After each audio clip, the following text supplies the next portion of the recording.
ഇതാ വെള്ളരി പിഞ്ചാണ്, കുറച്ചുകൂടി കൃത്യമായി പറഞ്ഞാൽ കുക്കുംബർ. അമ്പലവയലിലെ കേരള കാർഷിക സർവകലാശാല സെൻറ്റർ ഓഫ് എക്സലൻസ് ഒരുപാട് പുതിയ പരീക്ഷണങ്ങൾ നടത്തുകയാണ്.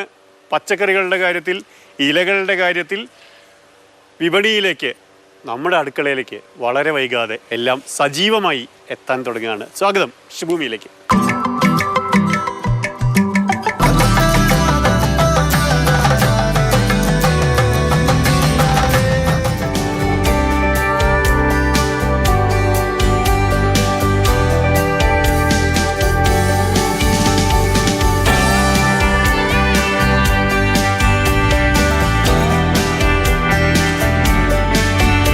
നമ്മുടെ ഭക്ഷണ രീതി ജീവിത രീതിക്കൊപ്പം തന്നെ മാറിക്കൊണ്ടിരിക്കുകയാണ്. ഇതാ കണ്ടില്ലേ, ഇലക്കറികൾ കൂടുതലായിട്ട് ഉപയോഗിക്കുന്നു. അമ്പലവയലിലെ കാർഷിക ഗവേഷണ കേന്ദ്രം നമ്മുടെ ജീവിതത്തിലേക്ക് അത്രയും സജീവമായിട്ട് ഇറങ്ങി വരുന്ന കാലമാണ്. ഇതിൻ്റെ മേധാവി ഡോക്ടർ യാമിനി വർമ്മ ഇപ്പോൾ നമുക്കൊപ്പം ഉണ്ട്. ടീച്ചറെ, ഒരുപാട് ലെറ്റ്യൂസിൻ്റെ കേന്ദ്രത്തിൽ നമ്മൾ നിൽക്കണേ അല്ലേ? നമ്മളിപ്പോൾ പാരമ്പര്യമായ കൃഷിരീതി തുടർന്നു പോരുന്ന നമ്മുടെ കർഷകർ, കേരളത്തിലെ കർഷകർ, അവർക്കൊരു വലിയൊരു മാറ്റമാണ് നമ്മൾ ഇതിലൂടെ കാണിച്ചു കൊടുക്കുന്നത്. കാരണം പഴയ കൃഷിരീതികൾ പലതും അതിൽ നിന്നുള്ള വിവരങ്ങൾ നമ്മൾ എടുക്കേണ്ടതാണെങ്കിൽ പോലും ആധുനിക കൃഷിരീതിയും കൂടി സംയോജിച്ച് മാത്രമേ നമ്മളൊരു കൃഷി ഇനി മുന്നോട്ട് കൊണ്ടുപോകാൻ സാധിക്കുകയുള്ളൂ. അപ്പോൾ ഇതിൽ വിത്ത് മുതൽ വിപണി വരെ എന്ന് പറഞ്ഞതുപോലെ അതിലെ എല്ലാ ഭാഗങ്ങളും നമ്മൾ സൂക്ഷ്മമായി പരിശോധിക്കണം. അപ്പോൾ അതിലേറ്റവും പുതിയ ഒരു രീതിയാണ് ഈ ഹൈഡ്രോപോണിക്സ്. അതുകൊണ്ട് കർഷകർക്ക് എന്താ ഗുണം? പ്രധാനമായിട്ട് ഈ പുതിയ രീതികൾ കണ്ടുപിടിക്കാനും ഇതിൻ്റെ ഇതിൻ്റെ തൈകളെല്ലാം വാങ്ങി കൊണ്ടുപോകാനും നല്ല ക്വാളിറ്റിയുള്ള ഹൈബ്രിഡ് സീഡ്ലിങ്സ് നമുക്ക് പച്ചക്കറികളുടെ മാത്രമല്ല പൂക്കളുടെ എല്ലാം ഇവിടെ കിട്ടും, ഇലക്കറികളുടെ എല്ലാം ഇവിടുന്ന് വാങ്ങാൻ സാധിക്കും. അപ്പോൾ എപ്പോഴും വിത്താണല്ലോ ഏറ്റവും പ്രധാനം. അപ്പോൾ വിത്ത് അല്ലെങ്കിൽ തയ്യ്, ഇതിലാണ് നമ്മുടെ കൃഷിയുടെ വിജയം ഇരിക്കുന്നത്. അപ്പോൾ ആ ഒരു രീതിയിൽ ഏറ്റവും മേന്മയേറിയ നടീൽ വസ്തുക്കൾ കൊടുക്കുക എന്നുള്ളത് ഒരു പ്രധാന കർത്തവ്യമാണ് നമ്മുടെ. പുതിയൊരു ട്രെൻഡായിട്ട് ടീച്ചർ കാണുന്നത് എന്താ?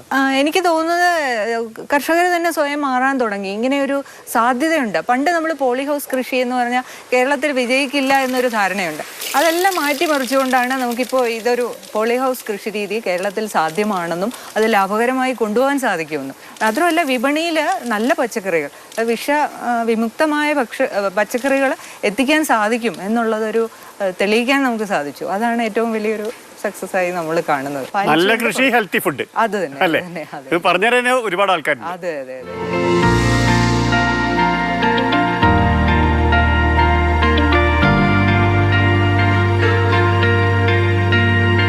അപ്പോൾ ഇലകളും പൂക്കളും ഒക്കെ ആയിട്ട് എന്തൊക്കെയാണ് നമുക്ക് വരാനിരിക്കുന്നത് പറഞ്ഞുതരാൻ ദാ നമ്മുടെ ശ്രീരേഖ ടീച്ചർ ഉണ്ട്. നമ്മളെപ്പോഴും ഒരു ഡെമോ യൂണിറ്റ് ആയിട്ടാണ് ഈ സെൻറ്റർ ഓഫ് എക്സലൻസ് വെച്ചിട്ടുള്ളത്. അതായത് കർഷകർക്ക് വന്നിട്ട് അവിടെ അവർക്ക് ട്രെയിനിങ് കൊടുക്കുന്നു. അതുപോലെ തന്നെ അവർക്ക് ഹാൻഡ്സ് ഓൺ ട്രെയിനിങ്. നമ്മളിപ്പോൾ ഇങ്ങനൊരു സംരംഭം തുടങ്ങാന്ന് പറഞ്ഞു കഴിഞ്ഞാൽ അത് നമ്മൾ സാധാരണ കൃഷി ചെയ്യുന്ന രീതിക്കല്ലല്ലോ. കർഷകരെ അറിയിക്കും. കർഷകരെ അറിയിക്കും. ഒരുപാട് നമ്മൾക്ക് അതിനൊരു ഗ്രൂപ്പ് തന്നെ ഉണ്ട്. അതുപോലെ തന്നെ കുറേ കർഷകർ നമ്മൾ എങ്ങോട്ട് വിളിച്ച് ചോദിക്കും. ട്രെയിനിങ്ങിൻ്റെ ഇൻചാർജ് എന്ന് പറയുന്നത് നമ്മളിവിടെ തന്നെയുള്ള എക്സ്റ്റൻഷനിലെ അസിസ്റ്റൻറ്റ് പ്രൊഫസറായിട്ടുള്ള ഡോക്ടർ ശ്രീറാമാണ്. അപ്പം സാറിനെ കുറേ പേര് വിളിക്കും. അപ്പോൾ ഈ വിളിക്കുന്നവരൊക്കെ വെച്ച് നമ്മൾ എന്ത് ചെയ്യുക ഒരു ഗ്രൂപ്പ് ഉണ്ടാക്കും. ആ ഗ്രൂപ്പിൽ എല്ലാവർക്കും കൺവീനിയൻ്റ് ആയിട്ടുള്ള ഒരു ഡേറ്റ് നമ്മൾ ഫിക്സ് ചെയ്തിട്ട് അവർക്കാണ് നമ്മളിവിടെ ട്രെയിനിങ് കൊടുക്കുന്നത്. Centre of excellence four vegetables and flowers എന്നാണ് ഈ ഒരു പ്രൊജക്റ്റിൻ്റെ പേര്. ഇത് ഒരു ഇൻഡോഡച്ച് സംയുക്ത പദ്ധതിയാണ്. അപ്പോൾ ഇതിൻ്റെ അകത്ത് എന്ന് പറയുന്നത് എന്താണെന്ന് വെച്ചാൽ ഡച്ച് സ്റ്റൈലായിട്ടുള്ള പോളി ഹൗസസ് ഉണ്ട്, ഇന്ത്യൻ സ്റ്റൈലായിട്ടുള്ള പോളി ഹൗസസ് ഉണ്ട്. അതിനോടുകൂടി തന്നെ സീഡ്ലിംഗ് പ്രൊഡക്ഷൻ യൂണിറ്റ് ഉണ്ട്. നമ്മൾക്ക് പോളി ഹൗസിൽ വളർത്താനായിട്ടുള്ള കുറച്ച് വെജിറ്റബിൾസ് ഉണ്ട്. കാരണം ഹൈ വാല്യൂ ക്രോപ്സ് ആയിട്ടുള്ളതാണ് നമ്മൾ ഇതിൻ്റെ അകത്ത് വളർത്തുക. കാരണം എന്താ വെച്ചാൽ പുറത്ത് നമ്മൾ ചെയ്യുന്നതിനേക്കാളും കുറച്ച് ഇൻവെസ്റ്റ്മെൻറ്റ് എന്തായാലും ഇതിനകത്ത് കൂടുമല്ലോ. അപ്പോൾ നമ്മൾ മാർക്കറ്റിൽ അത്യാവശ്യം വില കിട്ടുന്ന പച്ചക്കറികളാണ് നമ്മൾ ഇതിനകത്തോട്ട് ഒപ്റ്റ് ചെയ്യുന്നത്. അല്ലാണ്ട് വെറുതെ റോട്ടിൽ നമ്മൾ പാടത്ത് കുഴിച്ചിട്ടുണ്ടാവുന്ന വെണ്ടയും വഴുതനയൊന്നും ഉണ്ടാക്കേണ്ട കാര്യമില്ല. വെണ്ടയും വഴുതനയൊക്കെ നമുക്ക് ഉണ്ടാക്കാം. പക്ഷെ ഇതിൻ്റെ അകത്തൊരു ഇഷ്യൂ എന്താണെന്ന് വെച്ച് കഴിഞ്ഞാൽ നമ്മളിതൊരു ക്ലോസ്ഡ് സ്ട്രക്ചർ ആണല്ലോ. അപ്പോൾ പലതിനും ഈ പോളിനേഷൻ ഫ്രൂട്ട്സ് ഉണ്ടാവാൻ വേണ്ടിയിട്ട് നമുക്ക് ഫ്ലൈസിൻ്റെയും ബീസിൻ്റെയൊക്കെ സഹായം ആവശ്യമാണ്. അപ്പോൾ അവർ അങ്ങനത്തെ ക്രോപ്സ് നമ്മൾ ഇതിൻ്റെ അകത്തോട്ട് കൊണ്ടുവന്ന് വെച്ച് കഴിഞ്ഞാൽ നമ്മൾക്കതൊരു ബുദ്ധിമുട്ടാവും. നമ്മൾ തന്നെ പോളിനേഷൻ ഇറങ്ങേണ്ട അവസ്ഥ വരും. അതെ അതെ. ഇതിൻ്റെ അകത്ത് 2 വെറൈറ്റീസാണ് നമ്മൾ കൂടുതൽ ചെയ്തിട്ടുള്ളത്. അത് ഒരെണ്ണം റൈസ്വാൻ എന്ന് പറഞ്ഞൊരു ഡച്ച് ബേസ്ഡ് ഒരു സീഡ് കമ്പനി ഉണ്ട്. അവരുടെ ഷൈൻ ഫിറ്റ് എന്ന് പറഞ്ഞിട്ടുള്ളതാണ്. ഷൈൻ ഫിറ്റിൻ്റെ ഒരു പ്രത്യേകത എന്ന് പറഞ്ഞാൽ നല്ല പച്ചയല്ല, ഒരു കുറച്ച് വെള്ള കളറൂടെ മിക്സ് ചെയ്ത് വൈറ്റിഷ് ആയിട്ടുള്ള ഒരു പച്ച. അതിൻ്റെ സീഡ്സ് ആണെങ്കിലും ചെറുതാണ്. പക്ഷേ അതിൻ്റെ ഒപ്പം തന്നെ നമ്മൾ ചെയ്തിട്ടുള്ളത് നമ്മളുടെ യൂണിവേഴ്സിറ്റി, അതായത് കേരള കാർഷിക സർവകലാശാല പുറത്തിറക്കിയിട്ടുള്ള ഒരു വെറൈറ്റിയാണ് KPCH1 എന്ന് പറഞ്ഞിട്ട്. ഇതാണ് നമ്മൾ ഇവിടെ ഈ സൈഡിലേക്ക് നമ്മൾ നട്ടിട്ടുള്ളത്. അതിനെന്ന് പറഞ്ഞാൽ ഒന്നും കൂടെ നീളമുള്ള കായയാണ്, കൂടെ തന്നെ നല്ല പച്ചക്കളറുമാണ്. ഇത് രണ്ടും നല്ല ഫ്ലഷിയാണ്. നമ്മൾ എപ്പോഴും മാർക്കറ്റിൽ നമുക്ക് കിട്ടുന്നത് കുറച്ച് നീളം കൂടി തടി കൂടിയിട്ട് കുറച്ച് ഹാർഡായിട്ടുള്ള സാധനങ്ങളാണ്. പക്ഷെ അങ്ങനെയല്ല, ഈ രണ്ട് വെറൈറ്റീസ് നമ്മൾ വാട്ടർ കണ്ടന്റ് കൂടുതലാണ്. ആ ഒരു നമ്മൾ സാലഡ് ആയിട്ടല്ലേ എപ്പോഴും ഇത് കഴിക്കുന്നത്. അപ്പോൾ ആ പച്ചയ്ക്ക് കഴിക്കുമ്പോൾ ഉണ്ടാവേണ്ട ഒരു ഫീൽ ഉണ്ടല്ലോ, അത് ഇവർ തരുന്നുണ്ട്. ഞാൻ ഇവിടുന്ന് വിത്ത് വാങ്ങി, ഞാൻ എന്താ ചെയ്യേണ്ടത് കൊണ്ടുപോയി നന്നാക്കാനായിട്ട്? റെയിൻ ഷെൽട്ടർ എന്ന് പറഞ്ഞിട്ട് ഇപ്പം കുറേ പദ്ധതികൾ കൃഷിഭവൻ കൂടിയിട്ട് കൊടുക്കുന്നുണ്ട്. കംപ്ലീറ്റ്ലി ക്ലോസ് അല്ലാത്ത സംഭവം, ഒരു യൂണിറ്റ്. അപ്പോൾ അതിൻ്റെ അകത്ത് നമുക്കിത് വളർത്താം.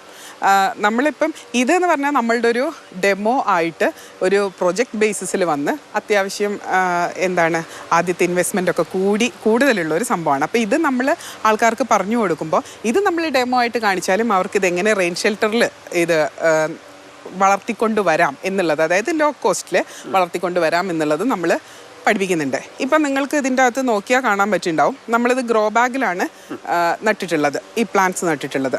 അപ്പം ഇതിൻ്റെ അകത്ത് നമ്മൾ എടുത്തിട്ടുള്ളത് എന്ന് പറഞ്ഞാൽ കൊക്കോ ചിപ്സും കൊക്കോ പീറ്റുമാണ്. അതായത് നമ്മളുടെ ഈ യൂണിറ്റിലൊക്കെ നമ്മൾ ഡച്ച് സ്റ്റൈലാണെന്ന് പറഞ്ഞല്ലോ, അപ്പോൾ ഇതിൻ്റെ അകത്തൊക്കെ നമ്മൾ ഹൈഡ്രോപോണിക്സ് സംവിധാനത്തിലാണ് കൃഷി ചെയ്യുന്നത്. ഹൈഡ്രോപോണിക്സ് എന്ന് പറഞ്ഞാൽ സോയിൽലെസ് കൾട്ടിവേഷനാണ്, അതായത് മണ്ണില്ലാത്ത കൃഷി രീതി. അപ്പം മണ്ണില്ലാതെ നമുക്ക് മണ്ണല്ലാത്ത മീഡിയം വെക്കാം, അതിനാണ് സബ്സ്ട്രേറ്റ് ഹൈഡ്രോപോണിക്സ് എന്ന് പറയുന്നത്. അപ്പൊ ഞാൻ ഈ പോയി കാണുന്നിടത്തൊക്കെ കണ്ടിട്ടുള്ളത് ചകിരിച്ചോറിടും, കുറച്ച് മണ്ണിടും, അതിന്റെ കൂടെ മറ്റു വളങ്ങളൊക്കെ കോഴിക്കാട്ടം, മറ്റേ കാട്ടം, ചാണം തുടങ്ങിയ പല സാധനങ്ങളും എല്ലുപൊടി ഇങ്ങനെയൊക്കെ ഇട്ടിട്ട് വളർത്തുന്നുണ്ട്. അത് നമ്മൾ ഗ്രോ ബാഗ് കൾട്ടിവേഷൻ എന്നാ പറയാ. ഗ്രോ ബാഗ് ഇത് നമ്മൾ ഗ്രോ ബാഗിൽ കൾട്ടിവേറ്റ് ചെയ്യുന്നുണ്ടെങ്കിലും ഇത് സബ്സ്ട്രേറ്റ് ഹൈഡ്രോപോണിക്സ് ആണ് ഈ മെത്തേഡ്. ഈ വെള്ളത്തിൽ കൂടെ വേണ്ട വളങ്ങളൊക്കെ കിട്ടുന്നുണ്ട്. അതെ അതെ, ഹൈഡ്രോപോണിക്സ് ഇല്ല, നമ്മൾ ഇതിന് വേണ്ട എല്ലാ വളങ്ങളും നമ്മൾക്ക് ഇപ്പോൾ പ്രിവ എന്ന് പറഞ്ഞിട്ടുള്ള ഒരു സോഫ്റ്റ്വെയർ ആണ് നമ്മൾ ഇവിടെ യൂസ് ചെയ്തിട്ടുള്ളത്. എന്തിന്? ഇതിൻ്റെ അകത്തുള്ള ഈ ടെമ്പറേച്ചറും ഹ്യൂമിഡിറ്റിയും കൺട്രോൾ ചെയ്യുന്നതിനും അതുപോലെ തന്നെ ഇതിൻ്റെ അകത്തേക്കുള്ള ഫെർട്ടിഗേഷൻ എന്ന് പറയും, ന്യൂട്രിയേഷൻ ഓർ ഫെർട്ടിഗേഷൻ, അതായത് ചെടിക്ക് അത്യാവശ്യം കുറേ മൂലകങ്ങൾ ആവശ്യമാണല്ലോ, വളങ്ങൾ ആവശ്യമാണല്ലോ, അതെല്ലാം കൊടുത്തു വിടുന്നത് ഈ പ്രിവ സോഫ്റ്റ്വെയറിൽ നമ്മൾ സെറ്റ് ചെയ്ത് കഴിഞ്ഞാൽ ഓട്ടോമാറ്റിക്കലി ഫെർട്ടിഗേഷനും നടക്കും, അതുപോലെ ഈ ടെമ്പറേച്ചർ ഹ്യൂമിഡിറ്റി എല്ലാം കൺട്രോൾ ചെയ്യുന്നതിന് വേണ്ടിയിട്ടുള്ള സംവിധാനങ്ങളും. എക്സാമ്പിൾ പറയുകയാണ്, ഒരു ചെടിക്ക് ആവശ്യമായിട്ടുള്ള ടെമ്പറേച്ചർ ഒരു 30 ഡിഗ്രി സെൽഷ്യസ് ആണ് വെച്ചോളൂ. അപ്പോൾ ആ 30 ഡിഗ്രിയിൽ 30.1 ഡിഗ്രി സെൽഷ്യസ് ആയി എന്ന് വെച്ച് കഴിഞ്ഞാൽ കൂടിയില്ലോ, ആ ചെടിക്ക് വേണ്ട താപനിലയേക്കാളും കൂടി. ആ കൂടുന്ന സമയത്ത് എന്താ ഉണ്ടാവുക വെച്ചാൽ നമുക്ക് ആ താപനില കുറയ്ക്കണം. ആ താപനില കുറയ്ക്കുന്നതിന് നമ്മളിപ്പോൾ പ്രിവാന്ന് ഞാൻ നേരത്തെ പറഞ്ഞുല്ലോ, അതിനകത്ത് നമ്മൾ ഈ ക്രോപ്പിൻ്റെ സ്റ്റേജ് വെച്ച് സെറ്റ് ചെയ്തിട്ടുണ്ടാവും 30 ഡിഗ്രി സെൽഷ്യസ്. അപ്പം അത് 30.1 ഡിഗ്രി സെൽഷ്യസ് ആവുന്ന സമയത്ത് അവിടെ നിന്ന് തന്നെ അവർക്കുള്ള ഇവിടേക്കുള്ള കൺട്രോൾ വരികയാണ്. അപ്പോൾ എന്താ ചെയ്യുക വെച്ചാൽ മുകളിൽ നമുക്ക് ഷെയ്ഡ് സ്ക്രീൻസ് ഉണ്ട്. ആ ഷെയ്ഡ് സ്ക്രീൻസ് എല്ലാം ഇങ്ങനെ ക്ലോസ് ആയിട്ട് ഇപ്പം ഇങ്ങനെ ഇരിക്കുവാണ്, അതിങ്ങനെ വിടർന്ന് വരും. അതുപോലെ തന്നെ ഇവിടെ ഹൊറിസോണ്ടൽ ഫാൻസ് ഉണ്ട്, ആ ഫാൻസ് താപനിലയും ഈർപ്പവും കാര്യങ്ങളൊക്കെ നിലനിർത്താനുള്ള ഏർപ്പാടുകളാണ് ഇതിൻ്റെ അകത്ത്. അത് ആ 30.1 ഡിഗ്രി സെൽഷ്യസ് ഇതൊക്കെ വെച്ചിട്ട് കുറഞ്ഞു വരുമ്പോൾ, അതെ, കുറഞ്ഞു വരുമ്പോൾ 30 ഡിഗ്രി സെൽഷ്യസിലേക്ക് എത്തിക്കഴിഞ്ഞാൽ ഇപ്പൊ പറയുന്ന ഈ ഫാൻ അങ്ങ് ഓഫ് ആവുകയും ചെയ്യും. ഈ ഷെയ്ഡ് സ്ക്രീൻ കാറ്റ് ഉഷ്ണിക്കുമ്പോ വിശറെടുത്ത് വീശിരുന്ന പോലെയാണ്. ഇവരൊക്കെ ഉഷ്ണിക്കുകയാണെങ്കിൽ തന്നെ പൊക്കോളും, ഫാനൊക്കെ വർക്ക് ചെയ്തോളും. അതെ അതെ, കുക്കുംബറിന്റെ തൈന് നല്ല ഡിമാൻഡ് ഉണ്ട്. കുക്കുംബർ എന്താ വെച്ചാൽ അധികം വലിപ്പാവാൻ പാടില്ല, നമുക്ക് ട്രാൻസ്പോർട്ടേഷൻ ചെയ്യുമ്പോഴത്തേക്കും ബുദ്ധിമുട്ടാവും. അതൊക്കെ ഒരു പാകത്തിന് വലിപ്പാവുമ്പോൾ തന്നെ നമ്മൾ കൊടുക്കും. ഇപ്പൊ ഇതിന്റെ അകത്തൊക്കെ എന്ന് പറഞ്ഞാൽ നട്ട് 30 ദിവസം ആകുമ്പോഴത്തേക്കും നമുക്ക് കാ പറിച്ചു തുടങ്ങാം, പൂ വരും, പിന്നെ അധികം സമയമില്ല. പിന്നെ ഇത് ഇപ്പം ഈ ഒരു ചെടി തന്നെ നോക്കിയാൽ മതി, ഓരോരോ നോടിൽ നിന്നും ഇതുപോലെ കായ വന്നുകൊണ്ടേയിരിക്കും. അപ്പം നമ്മൾക്ക് അത് പാകാവുന്നതിനനുസരിച്ച് നമുക്ക് ഇങ്ങനെ ഡേയ്സ് മാറ്റി മാറ്റി നമുക്ക് പറിക്കാൻ പറ്റും. അപ്പോൾ ഈ ഒരു ചെടിയിൽ നിന്ന് എത്ര കിലോ കിട്ടും, എന്ത് വിളവ് കിട്ടും? വിളവ് കിട്ടുന്നതൊക്കെ ഓരോ ഇനങ്ങളെ ആശ്രയിച്ചിട്ടിരിക്കും, പിന്നെ നമ്മൾ കൊടുക്കുന്ന കണ്ടീഷൻസിനെ ആശ്രയിച്ചിട്ടിരിക്കും. ഇപ്പം ഇനങ്ങളുടെ കേസൊക്കെ പറയുകയാണെങ്കിൽ നമുക്ക് ഏകദേശം ഒരു ഈൽഡ് കൂടുതൽ കിട്ടുക എന്ന് പറയുന്നത് ഏകദേശം 8 കിലോ വരെയൊക്കെ നമുക്ക് ഒറ്റ ചെടി വന്ന് കിട്ടും. അത് ഞാൻ പറഞ്ഞില്ലേ, കുറേ ഇനങ്ങൾക്ക് അനുസരിച്ചിരിക്കും. ഇപ്പം നമ്മൾ ഈ റൈസ്വാൻ്റെ വെറൈറ്റി എന്നൊക്കെ പറഞ്ഞുവല്ലോ, അതൊക്കെ ചിലപ്പോൾ 8 കിലോ വരെയൊക്കെ പോകാറുണ്ട്. നമ്മളത് ഏകദേശം ഒരു 5 മുതൽ 6 വരെയൊക്കെ കിട്ടും.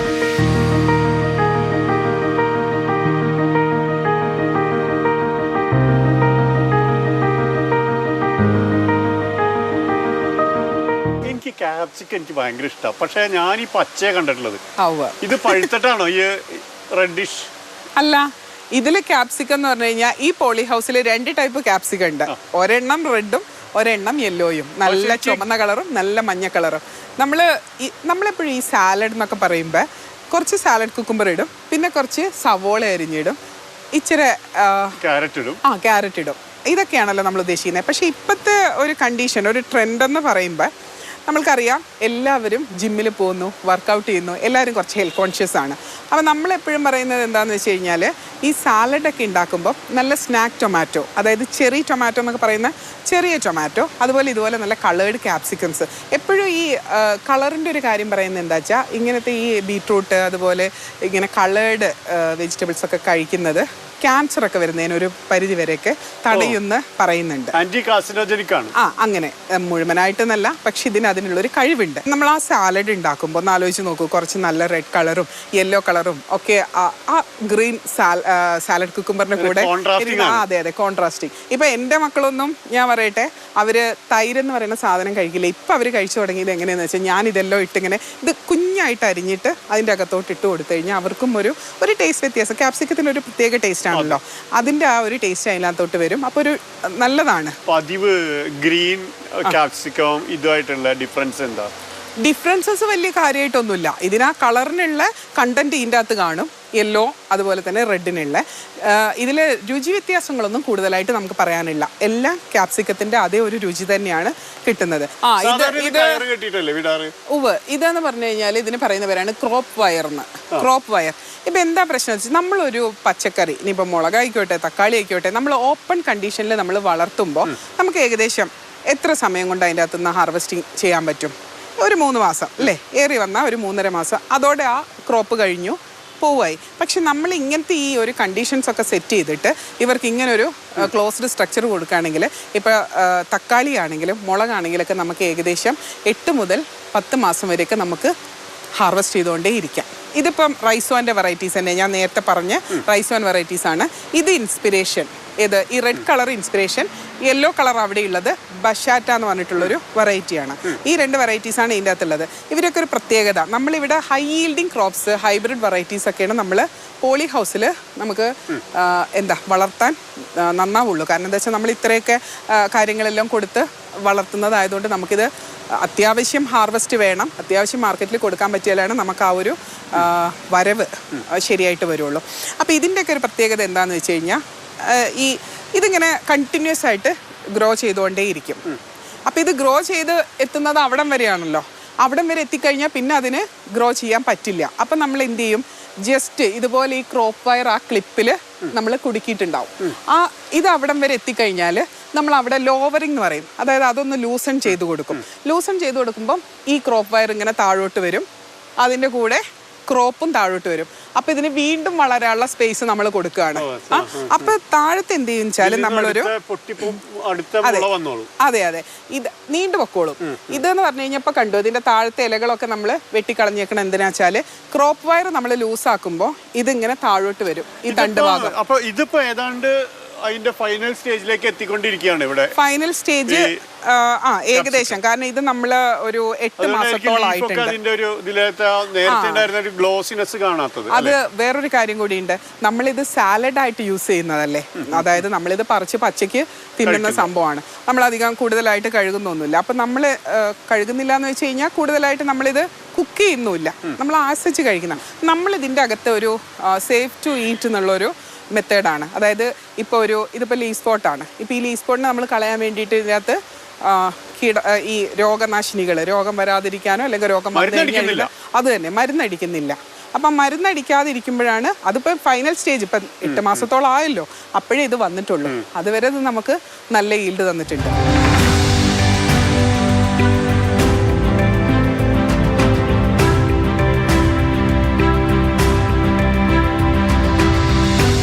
ലെറ്റ്യൂസുകളുടെ ശേഖരമാണ്. ഇതൊക്കെ പച്ചയ്ക്ക് പൊട്ടിച്ച് കഴിക്കാം എന്നാണ് ഇവർ പറഞ്ഞുകൊണ്ടിരിക്കുന്നത്.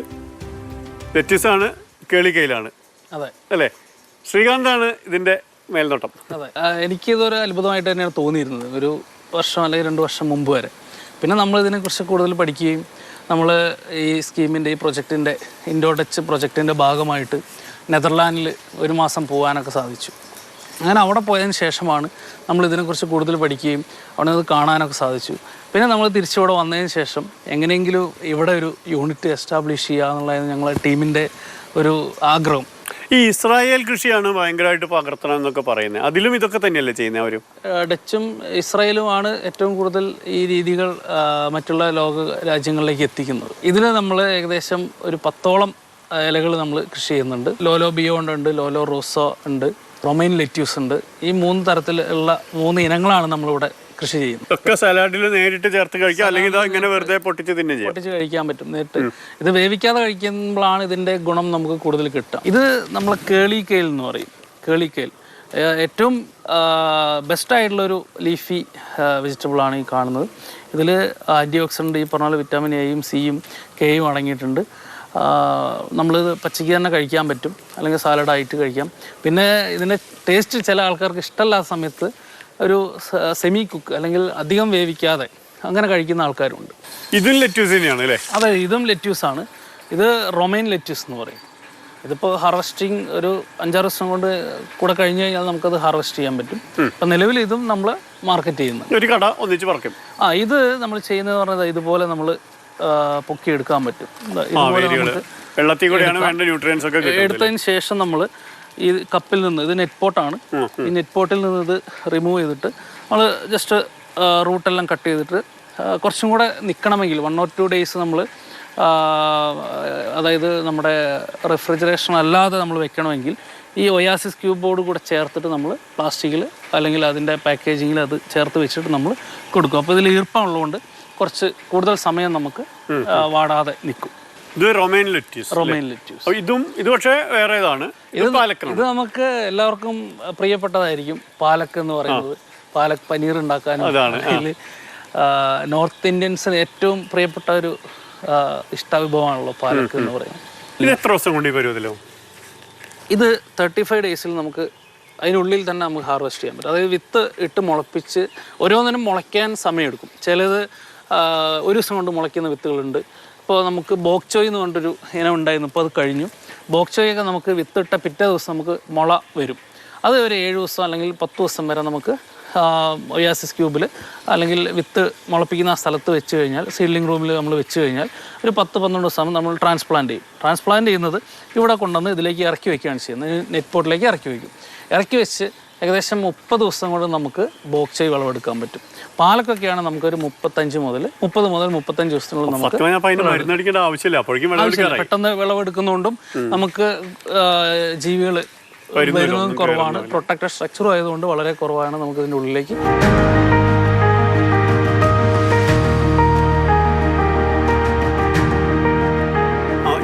ഇത് വലിയ ഇലകളാണല്ലോ അല്ലേ? ഇത് സ്വിസ് ചാർഡ് എന്ന് പറയുന്ന ഒരു പുതിയ ഇനം നമ്മൾ പരീക്ഷയാണ് ഇവിടെ.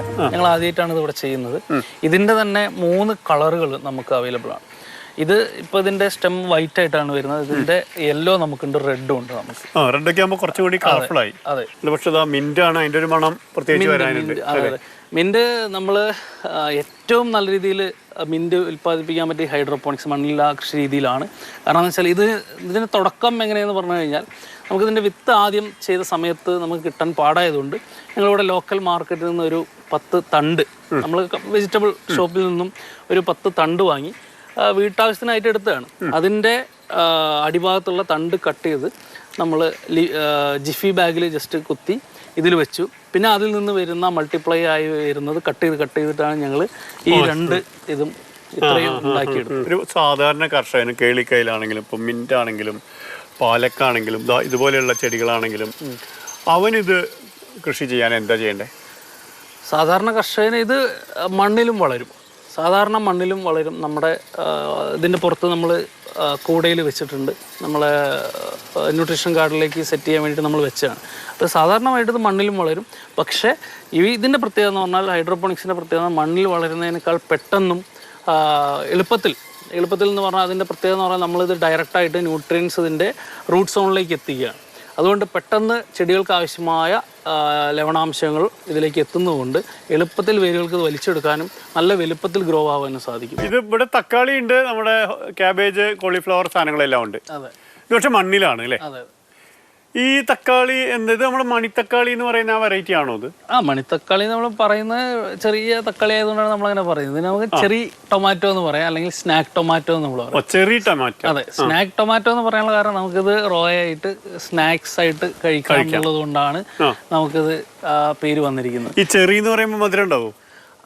ചെറി എന്ന് പറയുമ്പോ ഇത് എങ്ങനെയാണ്? ഇത് ഹൈബ്രിഡ് വിത്താണ് അല്ലേ? ഇത് ഹൈബ്രിഡ് ആണ്. റിസ്വാൻ എന്ന് പറയുന്ന ഒരു കമ്പനിയുടെ ഒരു വെറൈറ്റിയാണ് നമ്മളിത് ഇവിടെ യൂസ് ചെയ്തിരിക്കുന്നത്. ഇത് എത്ര സമയം എടുക്കും കൊണ്ടുവരാനൊക്കെ ആയിട്ട്? ഇത് നമ്മൾ വിത്ത് വാങ്ങി വിത്ത് മുളപ്പിച്ച് നമ്മൾ നട്ട് കഴിഞ്ഞാൽ ഏകദേശം 60-ാമത്തെ ദിവസം നമുക്ക് കായകൾ വരും, കായ പറിക്കാൻ തുടങ്ങാം. അതിന് പ്രത്യേകത എന്ന് പറഞ്ഞു കഴിഞ്ഞാൽ ഇൻഡിറ്റർമിനേറ്റ് എന്ന് പറയുന്നൊരു വെറൈറ്റിയാണിത്. അതായത് വള്ളി പോലെ ഇങ്ങനെ പടർന്നു പോകും. അതുകൊണ്ട് 10 മാസത്തോളം കാലം നമുക്കിത് ഹാർവെസ്റ്റ് ചെയ്യാം. ഇതിന് ഡിമാൻഡ് ഉണ്ട് അല്ലേ? അതെ, ഇതിന് തീർച്ചയായിട്ടും നല്ല ഡിമാൻഡ് ഉണ്ട്, നല്ല വിലയുണ്ട്. ഇതിപ്പം ഞങ്ങളിവിടെ കൊടുക്കുന്നത് 280 രൂപയാണ് ഒരു കിലോയ്ക്ക്. നല്ല ഓർഡർ ഉണ്ട്. ക്യാബേജ് കോളിഫ്ലവറും പതിപോലെ? ക്യാബേജ് കോളിഫ്ലവർ നമ്മൾ ഇതിൻ്റെ കൂടെ വെച്ചതിന് വേറൊരു കാരണമുണ്ട്. കാരണം നമ്മൾ ഈ പോളിഹൗസിൽ ചെയ്തിരിക്കുന്ന മണ്ണിലുള്ള ഇവിടെയാണ് നമ്മൾ ഹൈഡ്രോപോണിക്സിൻ്റെ ഒരു പ്രധാന കാര്യം വരുന്നത്. ഹൈഡ്രോപോണിക്സിലാവുമ്പോൾ നമുക്ക് മണ്ണിൽ നിന്നുള്ള രോഗങ്ങൾ വരാറില്ല. ഇവിടെ ഞങ്ങളിത് ചെയ്തത് മണ്ണിലായതുകൊണ്ട് വിൽട്ട് വന്ന സമയത്ത് കുറച്ച് നമുക്ക് നഷ്ടപ്പെട്ടു. അപ്പോൾ നമ്മൾ ഇതിൻ്റെ കൂടെ ഡ്രിപ്പ് വഴിയാണ് ഫെർട്ടിലൈസർ കൊടുക്കുന്നത്. അപ്പോൾ അങ്ങനെ കൊടുക്കുമ്പോൾ ആ ഭാഗത്ത് ഫെർട്ടിലൈസർ വേസ്റ്റ് ആവാതിരിക്കാൻ വേണ്ടിയിട്ടാണ് നമ്മൾ അവിടെ കോളിഫ്ലവർ പ്ലാന്റ് ചെയ്തത്. പക്ഷേ നന്നായിട്ട് വിളവ് കിട്ടി. അതെ, നന്നായിട്ട് വിളവ് കിട്ടി. അത് കോളിഫ്ലവർ നമുക്ക് ഈ പറഞ്ഞ ഹൈഡ്രോപോണിക്സിൽ NFTയിൽ ചെയ്യാൻ പറ്റും. നമ്മളത് പരീക്ഷിക്കുന്നുണ്ട്. അപ്പോൾ നമ്മൾ തുടക്കത്തിൽ പറഞ്ഞ കുക്കുംബർ പലതരത്തിലുള്ളത്, അതെ, ക്യാപ്സിക്കം, ലീവ്സ്, തക്കാളി എല്ലാം ചേർത്തിട്ടാണ് ഇനി പറയാൻ പോകുന്ന സാലഡ് ബോക്സ് അല്ലേ? അതെ, തീർച്ചയായും.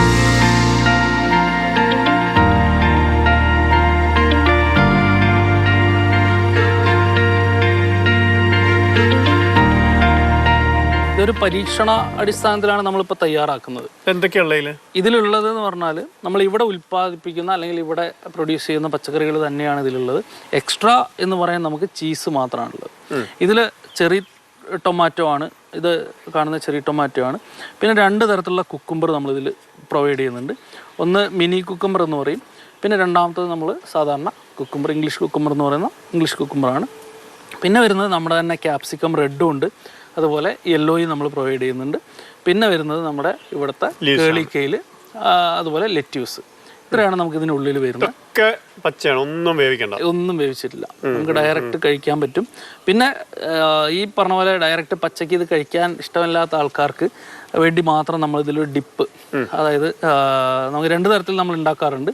വെജിറ്റേറിയൻസിന് കഴിക്കാൻ വേണ്ടി ആണ് നമ്മൾ ചെയ്യുന്നത്. ഒന്ന് ചെയ്യുന്നത് പറഞ്ഞാൽ നമ്മൾ കേടും മിൻറ്റും കൊറിയാണ്ടർ ലീവ്സും ഉപ്പും കൂടെ അരച്ച് ചേർത്തിട്ട് നമ്മൾ ഇതിൽ വെക്കാറുണ്ട്. പിന്നെ മറ്റൊന്ന് നമ്മൾ മയനൈസാണ്. മയനൈസ് മുട്ട ചേർക്കാതെ നമ്മുടെ ഉരുളക്കിഴങ്ങും പാലും ഉപയോഗിച്ചിട്ടുള്ള മയനൈസ് നമ്മൾ ചെയ്യാറുണ്ട്. നമ്മളിപ്പോൾ മാർക്കറ്റിലേക്ക് ഇത് ഇറക്കിയിട്ടില്ല. ഇത് പരീക്ഷണാടിസ്ഥാനത്തിൽ നമ്മളെ ജനങ്ങളുടെ പുപ്പലിയിൽ നമ്മൾ കൊടുക്കുന്നുണ്ട്. പക്ഷെ അത് ആൾക്കാരുടെ ഒരു ഇത് നിങ്ങൾ മാർക്കറ്റിലേക്ക് എത്തിക്കാനുള്ള ശ്രമമാണ്. അതെ, അതിന് ഇതിന്റെ പെർമിഷനും കാര്യങ്ങളും നമ്മൾ എടുക്കാൻ പോവുകയാണ്. ഫുഡ് നമുക്ക് FSSAIയും കാര്യങ്ങളെല്ലാം ഉണ്ട്. പക്ഷെ നമ്മൾ യൂണിവേഴ്സിറ്റിയുടെ പെർമിഷൻ വേണ്ടി കൊടുക്കാൻ പോവാണ്. അത് എങ്ങനെയാണ് ഇതിന്റെ പെർഫോമൻസ് എന്ന് അറിഞ്ഞ് ഇവാലുവേഷന് ശേഷമാണ് നമ്മളത് കൊടുക്കുന്നത് പെർമിഷന് വേണ്ടി. ഒരു ദിവസം തന്നെ നമ്മൾ ഫ്രിഡ്ജ് കണ്ടീഷനിലാണ്, നമുക്ക് 2 ദിവസം കുഴപ്പമില്ല. പക്ഷെ നമ്മൾ ഒരു ദിവസമാണ് ഇത് പറയുന്നത്. അപ്പോൾ സാലഡ് ബോക്സ് മാത്രമല്ല, ഇതിന് ആവശ്യമുള്ള മുഴുവൻ വിഭവങ്ങളും വിപണിയിലേക്ക് എത്തിക്കുകയാണ് കേരള കാർഷിക സർവകലാശാലയുടെ അമ്പലവയലിലുള്ള ഗവേഷണ കേന്ദ്രം. ഇത് പുതിയ കാലത്തിനനുസരിച്ച് ട്രെൻഡി ആയിട്ട് കർഷകരിലേക്ക് കാര്യങ്ങൾ എത്തിക്കുന്നു. പുതിയ മാർക്കറ്റിൽ അനുസരിച്ച്, പുതിയ കൃഷിരീതി അനുസരിച്ച് ലാഭം എങ്ങനെ ഉണ്ടാക്കാം എന്നുള്ളത് തന്നെയാണ് ലക്ഷ്യം. കാത്തിരിക്കുന്നു നിങ്ങളുടെ നിർദ്ദേശങ്ങളും അഭിപ്രായങ്ങളും.